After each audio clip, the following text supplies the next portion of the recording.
Welcome to Speed Reads. Meditations. Understand the philosophy that drove an empire. Marcus Aurelius. Meditations. The 2nd century AD marked the height of the Roman Empire. After a long period of internal turmoil and unrest, Rome settled into a period of relative peace and prosperity. The first 5 emperors of this period are called the 5 good emperors, and the last of these 5 was Marcus Aurelius. Aurelius wasn't only an emperor but also a philosopher who based his ideas on the traditions of Greek Stoicism, a school of thought that viewed self-control and calmness as a way of overcoming negative emotions. Aurelius' philosophy led to his gaining the title of philosopher king. So what were his ideas? These summaries explore what made Aurelius one of the great Stoic philosophers and why his thoughts have influenced writers like John Steinbeck and political leaders like former U.S. President Bill Clinton, who regards this as his favorite book. Logos is a concept that encompasses and orders the entire universe. Lesson number 1. Logos is a concept that encompasses and orders the entire universe. There were various philosophical schools during antiquity covering a range of different subjects, from nature to human action. However, a central aspect of these ancient philosophical teachings that cut across various topics was the concept of logos. This word, which roughly translates to reason, was applied by such famous philosophers as Heraclitus and Aristotle and was also of central importance to the author, Marcus Aurelius. His view was that logos can be seen everywhere. It makes up the earth, trees, and even us as humans. However, logos does not just give everything form, it also orders it. For humans, this means that logos determines who was placed where in society and how that person should be respected. So it is logos which decrees that slaves should be treated as such and that emperors should be treated much better. If you made it this far, don't forget to subscribe to our channel, Speed Reads. Your support is greatly appreciated. But why should we agree to such unequal placings? Because logos, the immutable essence of life and underlying master plan for all events, encompasses the entire world and therefore constitutes the ideal way to order it. In fact, logos is perpetually working to move the universe forward in the best possible way. So even when the author went through difficult periods in his life, he kept faith that they fit into the grand plan of logos, since everything that happens is exactly right and no one should desire change. Therefore, even when the majority of his family had passed away and uprisings challenged his empire, the author held true to his belief that it was all meant to be. Death is inevitable and should not be feared. Lesson number 2. Death is inevitable and should not be feared. In ancient times, death was an ever-present fact of life. Infant mortality rates were extremely high and the average life expectancy was very low. As a result, one of the concerns most commonly voiced to the author was a fear of death. But the author had a different perspective. He didn't think that people should fear death, since all beings, living or dead, are still part of logos. As such, dying is simply logos leaving a body that began dying the instant it was born. When a person dies, they once again become part of the greater logos. From there, their essence is reused to form new living beings who continue this endless cycle. Furthermore, death only comes exactly when logos needs it to. After all, since logos has a greater plan, it's no use to fear any of the millions of things that could kill you.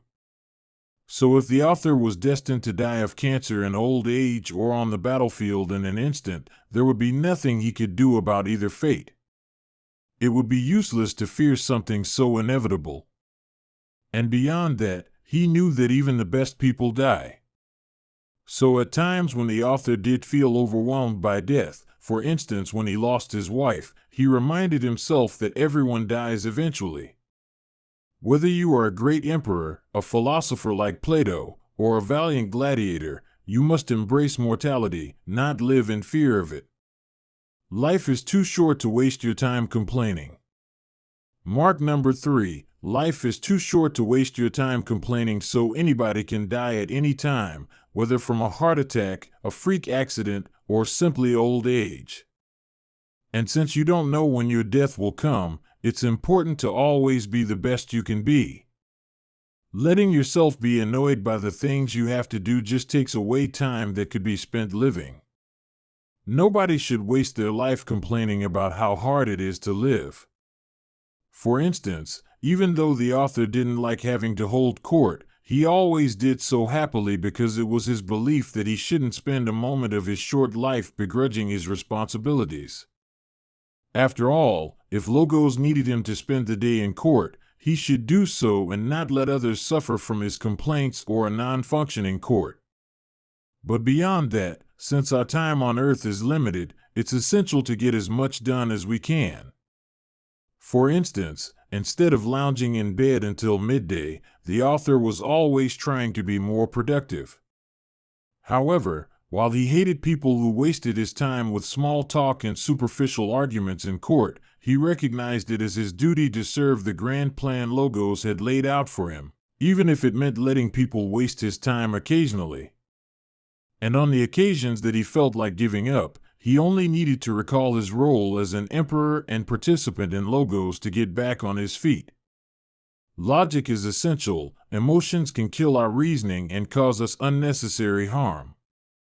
Lesson number 4. Emotions can kill our reasoning and cause us unnecessary harm. The author and the Stoic school of philosophy, of which he was a devoted follower, valued reason and a logical perception of the world over all else. Therefore, they considered a calm and analytical mind better than one ruled by desires and feelings. This approach makes sense since Logos is primarily about governing through reason and order. It's a system in which everything that happens was supposed to and is therefore good. For instance, if your house burns down, you could see it as a disaster because all your belongings would be lost with it. Or you could see it as beneficial since you can cash in on your home insurance. Basically, the essence of any event depends on how you perceive it. So if you accept the premise that Logos has good reasons for everything that occurs, you should see such an event clearly and take it for what it is, necessary for the greater good. Perhaps your house burning down will make you move to a new neighborhood where you'll meet the person you eventually fall in love with. Or you might use the insurance money to take a life-changing dream trip around the world. However, it's important to keep in mind that human emotions are a threat to reason. In fact, being obsessed with the idea that you're unlucky or making decisions based on carnal desires will create so much confusion in your mind that you'll be unable to see Logos as the truth that it is. This is precisely why the author hated being driven by emotions like revenge, hate, lust, and infatuation. Keeping his mind calm, collected, and reasonable was essential for him to govern effectively. So whenever he felt overwhelmed, he would meditate on Logos and his role in the grand scheme of things. By doing so, he could remind himself of his place in the universe and find his calm, collected self. The only pain you can truly suffer is the pain you inflict upon yourself. Lesson number 5. The only pain you can truly suffer is the pain you inflict upon yourself. Ancient Rome was full of dangers, especially for an emperor. All too often, powerful people would fall victim to torture, poisoning, and injuries in combat, or would see loved ones murdered by enemies. The author coped with the pain caused by all this suffering by maintaining his belief that experiencing physical pain is still a part of the greater good that is Logos. The plan Logos lays out for the universe necessitates that people sometimes suffer for the natural order to proceed. Therefore, if someone is tortured and killed, experiencing horrific personal suffering in the process, it is still correct in the grand scheme of things because it is what was meant to happen. In fact, the author lost nearly all 13 of his children during their infancy, and his wife eventually joined them, dying at a young age. But by reminding himself that all things happen for good and logical reasons, the author was able to remain calm through these hardships. After all, since logos is reasonable, anything that happens is necessarily good, and rejecting such fate is unnatural. Humans are also entirely responsible for the decisions they make. Any harm done to a person from an external source is something beyond their control, and therefore something that can't truly harm them. How so? Well, since logos is a part of every human, the only thing people can do is accept pain and move on without complaining. Complaining simply disrespects the immortal logic of logos that is embedded in every person and inflicts further pain upon oneself. If you made it this far, don't forget to subscribe to our channel, Speed Reads. Your support is greatly appreciated. Final summary. Thanks for listening to our summary to Meditations by Marcus Aurelius. The main point is that the universe and life itself are governed by a force that encompasses and orders the world, logos. Logos offers proof that all things happen for a reason. Therefore, there is no reason to fear death or suffering or to doubt your duty to society, as each is part of a greater, flawless plan. Thanks for listening. See you in the next Speed Read.